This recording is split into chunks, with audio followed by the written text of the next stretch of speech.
Taman Nasional Tesonilo, pertaruhan terakhir hutan dataran rendah Sumatera. Provinsi Riau tidak hanya dikenal dengan ladang minyak dan perkebunan sawitnya yang membentang sejauh mata memandang. Di antara kepungan industri tersebut, terdapat sebuah permata hijau yang sedang berjuang untuk tetap bernapas. Tempat itu adalah Taman Nasional Tesonilo atau TNTN. Bagi para peneliti dan konservasionis dunia, Tesonilo adalah sebuah laboratorium alam yang tak ternilai harganya. Namun bagi mereka yang melihat realita di lapangan, Tesonilo adalah medan pertempuran sengit antara kelestarian alam dan desakan ekonomi manusia. 1. Sejarah dan profil kawasan. Taman Nasional Tesonilo secara administratif terletak di 2 kabupaten di Provinsi Riau, yaitu Kabupaten Pelalawan dan Kabupaten Indragiri Hulu. Sejarah pembentukannya bermula dari desakan dunia internasional dan lembaga konservasi seperti WWF yang melihat potensi luar biasa kawasan ini. Tahun 2004, pemerintah Indonesia menetapkan sebagian kawasan hutan produksi terbatas Tesonilo seluas 38.576 hektare sebagai taman nasional. Tahun 2009, karena pentingnya kawasan ini sebagai habitat gajah Sumatera, pemerintah memperluas wilayahnya menjadi kurang lebih 81.793 hektare melalui SK Menteri Kehutanan. Secara geografis, Tesonilo adalah representasi dari hutan hujan dataran rendah atau lowland rainforest. Jenis hutan ini adalah yang paling terancam di dunia karena konturnya yang datar memudahkan akses manusia untuk melakukan penebangan dan alih fungsi lahan dibandingkan hutan pegunungan. 2. Keajaiban biodiversitas, Amazonia Indonesia. Mengapa Tesonilo begitu istimewa hingga dunia menaruh perhatian? Jawabannya terletak pada tingkat keanekaragaman hayati yang mencengangkan. Rekor dunia tumbuhan. Sebuah penelitian yang dilakukan oleh Center for Biodiversity Management pernah mencatat rekor dunia di hutan ini. Dalam sebuah petak sampel seluas 200 meter persegi, ditemukan 218 jenis tumbuhan vaskular atau tumbuhan pembuluh. Jumlah ini jauh melampaui keanekaragaman hayati di hutan Amazon maupun hutan di Afrika Tengah dalam luasan yang sama. Ini membuktikan bahwa Tesonilo adalah salah satu hutan paling kompleks secara biologi di bumi. Rumah bagi satwa kunci atau flagship species. Tesonilo menjadi habitat krusial bagi satwa-satwa yang berada di ambang kepunahan. Gajah Sumatera, Elepas maximus sumatranus. Diperkirakan terdapat populasi gajah liar yang signifikan di kantong habitat Tesonilo atau kantong habitat Tesonilo Bukit 30. Hutan ini menyediakan pakan, naungan, dan jalur jelajah yang vital bagi mamalia darat terbesar di Indonesia ini. Harimau Sumatera, Panthera tigris sumatrae. Sebagai predator puncak, harimau membutuhkan wilayah jelajah yang luas.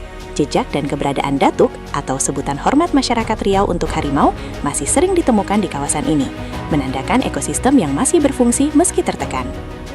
Selain itu, hutan ini juga menjadi rumah bagi beruang madu, tapir, owa ungko, ratusan spesies burung, reptil, dan amfibi.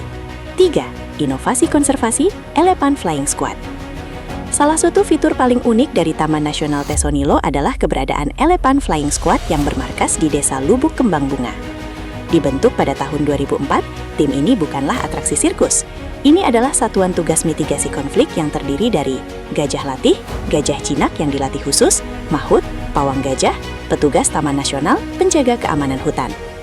Cara kerjanya, ketika gajah liar masuk ke perkebunan warga dan memakan tanaman atau konflik manusia satwa, tim Flying Squad akan dikerahkan.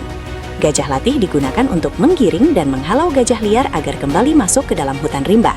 Metode ini sangat efektif karena menghindari penggunaan kekerasan atau senjata api yang bisa melukai satwa langka tersebut. 4. Ironi Tesonilo, ancaman kehancuran. Kita tidak bisa membicarakan Tesonilo tanpa membahas sisi gelapnya. Tesonilo sering disebut sebagai taman nasional dengan kondisi kerusakan terparah di Indonesia. Invasi kelapa sawit. Ancaman terbesar atau paling nyata adalah perkebunan kelapa sawit ilegal. Ribuan hektar lahan yang seharusnya menjadi hutan rimba kini telah berubah menjadi hamparan monokultur sawit. Para perambah bukan hanya masyarakat kecil, tetapi juga diduga melibatkan cukung-cukung besar yang memodali pembukaan lahan secara masif. Kebakaran hutan dan lahan atau karhutan. Setiap musim kemarau, Tesonilo sering menjadi penyumbang titik panas atau hotspot. Pembakaran lahan sering digunakan sebagai cara murah untuk membuka hutan atau land clearing guna ditanami sawit. Asap dari kebakaran ini tidak hanya merusak habitat, tetapi juga menyebabkan polusi udara hingga ke negara tetangga. Fragmentasi habitat. Akibat pembukaan lahan, hutan Tesonilo kini terpecah-pecah atau terfragmentasi. Hal ini memutuskan koridor gajah. Akibatnya, gajah sering tersesat masuk ke kebun warga karena jalur migrasi nenek moyang mereka telah berubah menjadi kebun sawit, memicu konflik yang sering berujung pada kematian gajah akibat racun atau jerat. 5. Upaya penyelamatan dan revitalisasi. Pemerintah Indonesia melalui Kementerian Lingkungan Hidup dan Kehutanan atau KLHK tidak tinggal diam melihat kondisi ini. Berbagai upaya keras sedang dilakukan untuk memulihkan marwah Tesonilo. Revitalisasi Ekosistem Tesonilo atau RET, program percepatan pemulihan ekosistem yang melibatkan penegakan hukum dan reboisasi. Penegakan hukum, operasi gabungan sering dilakukan untuk menertibkan pondok-pondok perambah dan menghancurkan jembatan akses ilegal. Kemitraan konservasi. Menyadari bahwa mengusir ribuan perambah secara paksa sulit dilakukan, pemerintah mulai menerapkan pendekatan kemitraan. Masyarakat dilibatkan dalam menjaga sisa hutan dengan skema perhutanan sosial, di mana mereka boleh memanen hasil hutan bukan kayu, seperti madu, asalkan ikut menanam kembali pohon hutan dan tidak memperluas kebun sawit. 6.